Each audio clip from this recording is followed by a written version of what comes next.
पुरुषोत्तम महत्तम्य नवा अध्याय। श्री गणेशाय नमः। दुर्वासा का क्रोध।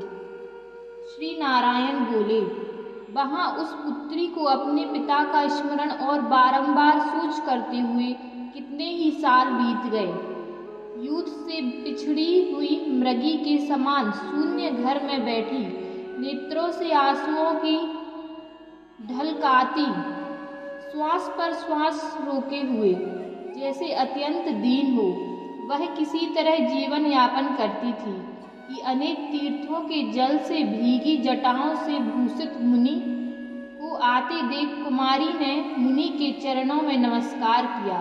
फिर मुनि को आश्रम में ला अर्घ्य पाद्य वन फलों और नाना प्रकार के पुष्पों से मुनि को आदर से पूजा और विनय पूर्वक बोली, हे महाभाग, हे अत्रि गोत्र के सूर्य, हे मुने, आपको नमस्कार है। मुझ दुर्भागिनी के आश्रम में आप सरीखे महात्माओं के तीर्थ रूपी चरण पधारे। मैं धन्य हूँ जो चरणों की रज स्पर्श कर मेरा जन्म सफल हो गया। ऐसे कह वह बोली और फिर उनके आगे चुप बैठ गई। तब दुर्वासा मुनि कुछ हंसकर बोले, हे पुत्री, तूने पितृकुल का उद्धार किया।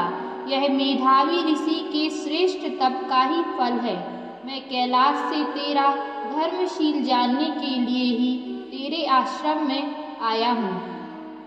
यहाँ से मैं नारायण सनातन मुनि को देखने शीघ्र ही बद्रिकाश्रम जा रहा हूँ। बाला बोली, हे ऋषि, तुम्हारे दर्शन से ही मेरा शोक समुद्र सूख गया। आप जैसे महापुरुष यहाँ आए, इससे अच्छा क्या ही होगा। हे कृपा सिंधु, क्या मेरे विषय में आप नहीं जानते? माता पिता भाई कोई भी मुझे दुख समुद्र से बचाने वाला नहीं है। मैं कैसे जीऊँ? जिधर देखती हूँ उधर ही मुझे सूना दिखता है। शीघ्र ही मेरे दुख का उपाय करो। अब मैं मृत्यु चाहती हूँ, यही मेरा निश्चय है। ऐसा कह बाला रोती हुई आगे बैठी रही। दुर्वासा उसका उपाय विचार कर अत्यंत कृपा से बाला को देख हितकर वचन बोले,